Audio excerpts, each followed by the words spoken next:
Sa mundong dapat ang tingin ay pantay-pantay, bakit may mga tinig pa ring hindi naririnig? Bakit may kakayahang pilit hinahadlangan dahil lamang sa isang kasarian? Ang diskriminasyon sa kasarian ay isang isyong matagal nang umiiral.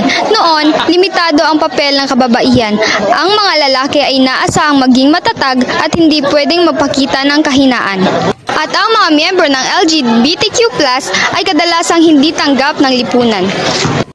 Ngunit sa paglipas ng panahon, nagbago na nga ba ang lahat o patuloy pa rin itong nararanasan sa tahimik na paraan sa pang-araw-araw nating buhay? Sa dokumentaryong ito, suriin natin ang katotohanan sa likod ng diskriminasyon, isang isyong hindi lamang bahagi ng nakaraan kundi hamon pa rin sa kasalukuyan.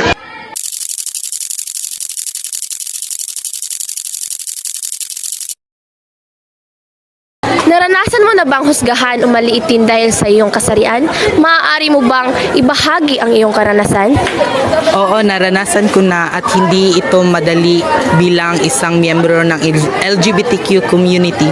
Dahil sa henerasyon ngayon, madami talaga sa mga paligid ang mga bullies sa mga LGBTQ. Gayon pa man sila ang aking motibasyon para hindi sumuko sa buhay. Okay, salamat. Affect ni sa para sa ako kay usay ang mga people man good kay ila man ko murag dili ko nila ibilong ba kay murag ila ko ipa-feel nga lay ko nga kuan lay ako personality or ako pag kinaiya ba kay tungod kay tumboy ko inana.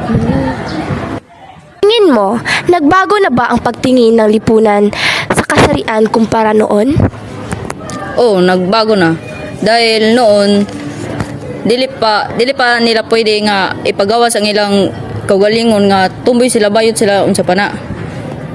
Karon pwede naman makuha na gay nila kanang ma-feel na nila ba nga ma-belong na sila inana. Ila na i-accept kung unsa na sila nga kuan kanang kasarian.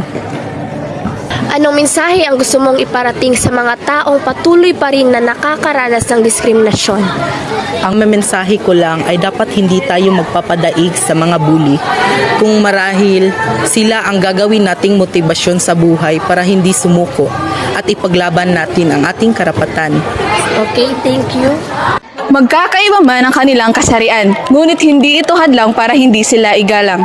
Ngunit ang tanong, handa na nga ba ang bansang ito para makita ang realidad?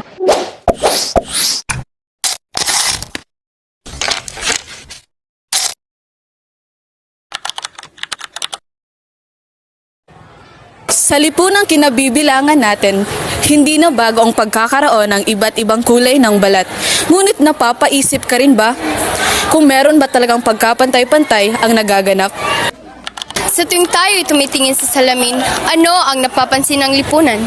Ang ating pagkatao o ang kulay ng ating balat?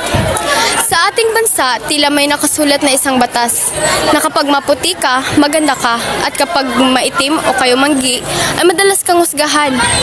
Bakit nga ba naging sukatan ng halaga ng tao ang kulay ng kanyang balat? Magandang araw. Maraming salamat po sa pagpapaunlak ninyo po sa amin. Kailan mo ba huling nararamdaman na iba ang trato ng ibang tao sa iyo dahil lang sa kulay ng iyong balat? Noong simula nung pagpasok ko sa high school. Yun lang. Salamat sa pagbahagi ng iyong kwento. Sa tingin mo, bakit may mga tao pang nabibiktima dahil sa kulay ng iyong balat?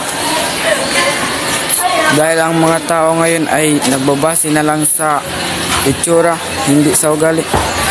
Yun lang. Sige, salamat. Mga karanasang tulad nito ay hindi na bago. Noong panahon ng Kastila, itinatak sa isip ng ating mga ninuno na ang pagiging Indio o may kayumangging balat ay itinuturing na simbolo ng pagiging mababa. At ang kaputian naman ay itinuring na simbolo ng kagandahan at kapangyarihan. Lumipas man ang daan-daang taon, tila naiwan pa rin sa atin ang kaisipang ito. Makikita pa rin ang diskriminasyon sa eskwelahan, sa kalsada at maging sa mga patalastas. na nagsasabing kailangang pumuti para maging kaaya-aya.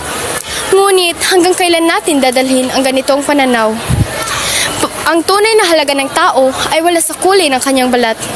Ito ay nasa kanyang pagkatao.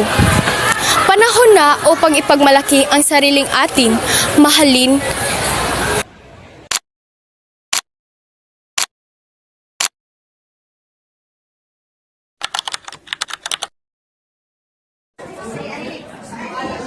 Minsan napapatanong ka rin ba kung bakit parang pinagkakaitan tayo ng mundo dahil lamang sa pagkakaiba ng estado natin sa buhay? Ang estado ng buhay tumutukoy sa kalagayan ng isang tao o pamilya.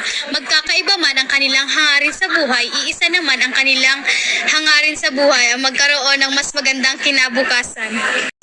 Sa ating lipunan, hindi pare-pareho ang estado ng bawat pamilya. May ilan na sapat lamang ikinikita, samantalang iba ay kinakailangan pang magsumikap araw-araw upang matugunan ang kanilang pangangailangan.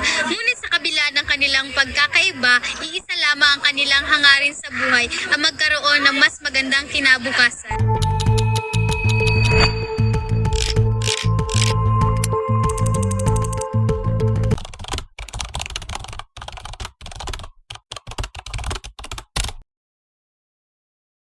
Magandang araw, maaari nyo bang maibahagi kung paano ninyo mailalarawan ang inyong estado sa buhay at paano ito nakakaepekto sa inyong pang-araw-araw na pamumuhay? Ako po ay isang mahirap na vendor ng sabon at mga pagkain. Di man po kami mayaman at di mo po kami masagana sa mga biyaya. Natutugunan po namin ang aming pang-araw-araw na kinakailangan at ang aming pagkain sa pang-araw-araw. Salamat. Ang hamon na aking naranasan ay yung mga bagay na kailangan ngunit hindi kayang matustusan dahil sa kakulangan ng pera at allowance. At may pagkakataon po bang ipinagkitan o hindi kayo inirespeto dahil lamang sa inyong estado ng buhay? Opo. Meron pong mga dahilan na meron pong mga sitwasyon na hindi po namamansin yung mga customer dahil kasi daw po mayroon ganito na daw ganyan po sila, tapos meron na daw din po silang ganito ganyan, tapos minsan pinapagalitan pa po ako ng customer dahil maingay daw po sa labas.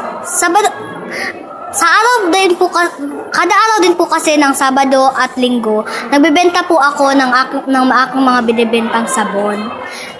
Minsan hindi po ako pinapansin ng mga customer. May mga panahon din naman na may swerte din naman. Binibigyan din naman nila ako ng mga tinatawag na tingtip, mga sobrang pera, binibigyan din naman nila ako. Salamat. At may iba ring tao na hindi respeto sa akin dahil sa ako'y isang mahirap. Pero nalagpasan ko ito na binabaliwala lang dahil wala namang tao na perpekto. Magkakaiba man ang estado ng buhay ng bawat isa, hindi mapagkakaila na ang lahat ay may kanya-kanyang pagsubok at pangarap, kaya mahalagang magkaroon tayo ng paggalang at malasakit sa iba.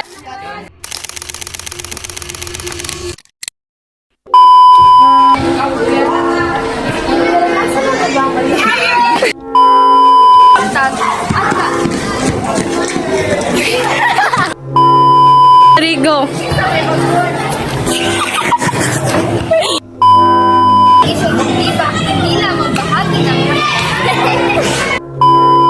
One, two, three. Nakikita